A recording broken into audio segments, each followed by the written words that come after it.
এক গ্রামে মিতা নামে এক ভেজ পকোড়া বিক্রেতা ছিল। সে অনাথ হওয়ায় ছোট থেকেই তাকে কাজ করে খেতে হতো। সে বৃষ্টির দিনে ভেজ পকোড়া বিক্রি করছিল। একজন লোক এসে জিজ্ঞাসা করে, কত করে দিদি? মিতা বলে 40 টাকা। লোকটি নিয়ে চলে যায়। এরপর তার আর বিক্রি হয় না। তার পাশেই হরি কাকিমা ডিম বিক্রি করতো। তাকে গিয়ে জিজ্ঞাসা করাতে সে বলল, মা রে, আমার এই বৃষ্টিতে মুরগির ডিমই বিক্রি হচ্ছে না, কেউই ডিম নিতে চাইছে না। এদিকে আমার ছেলে কলকাতায় লেখাপড়া করছে, তাকেও কেউ টাকা পাঠাতে হয় বল। মিতা বলে, চিন্তা করো না কাকিমা, আমি কিছু না কিছু একটা ভাববো। আমারও আর পকোড়া বিক্রি হচ্ছে না। এভাবে চলতে থাকলে আমাদের দুজনেরই তো সংসার চলবে না। এই ভেবে সে রাতে ডাল আর ভাত নিয়ে বসে খেতে খেতে ভাবে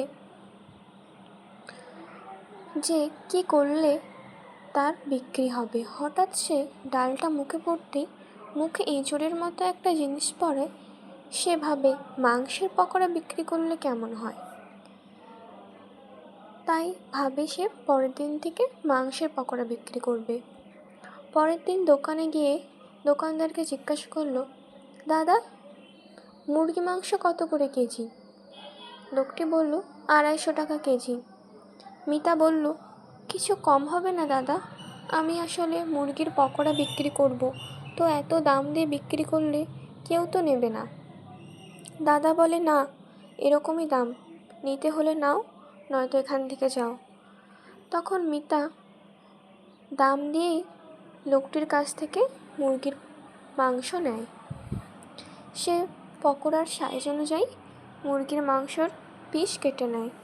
কিন্তু এত টাকা দাম হওয়ায় পরের দিন সে মুরগির পকোড়া বিক্রি করতে গেলে কেউই কিনতে চায় না।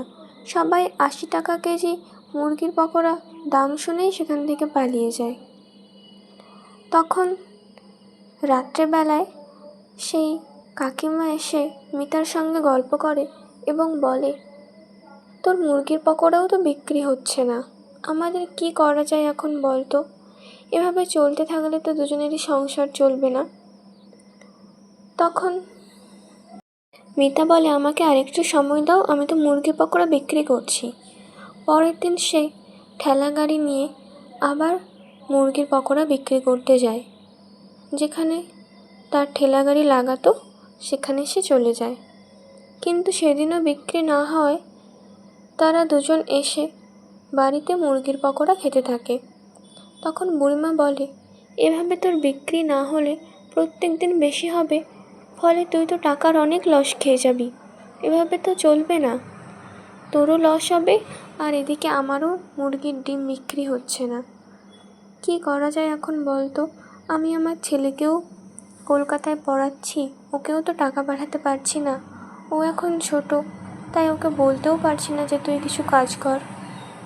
তখন মিতা বলে, চিন্তা করো না কাকিমা, আমি দেখছি কি করা যায়।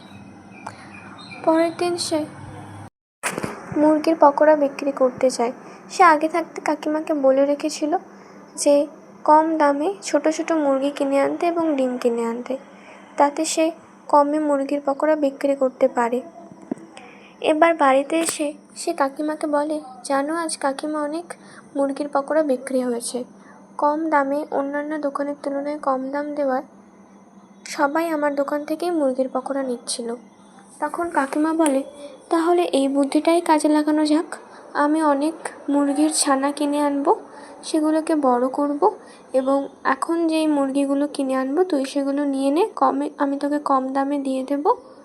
পাইকারিতে মুরগি কিনলে অনেক কমে পাওয়া যাবে। এইভাবে তারা অনেক বড় হয়।